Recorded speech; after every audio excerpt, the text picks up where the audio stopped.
ஆச்சி பாதாம் ட்ரிங்க். ஆச்சி பாதாம் ட்ரிங்க் ஒன்னு வாங்கினா ஒன்னு ஃப்ரீ.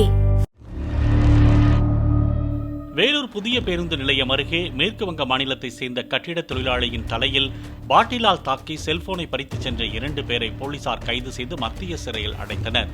போலீசார் நடத்திய விசாரணையில் ரோகன் அலி டாஸ்மாக் கடைக்கு மது வாங்க சென்ற போது கூட்டத்தில் ஒருவரை இடித்துவிட்டதாகவும் அப்போது ஏற்பட்ட தகராறில் யோகராஜ், சூரியபிரகாஷ் ஆகியோர் தாக்கியதும் தெரியவந்துள்ளது.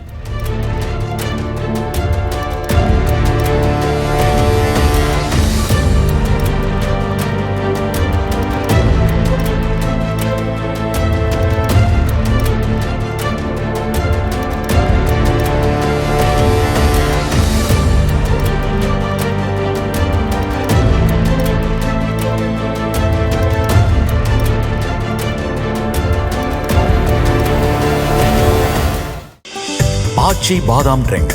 ஆச்சி பாதாம் ட்ரிங்க் ஒன்னு வாங்கினா ஒன்னு ஃப்ரீ.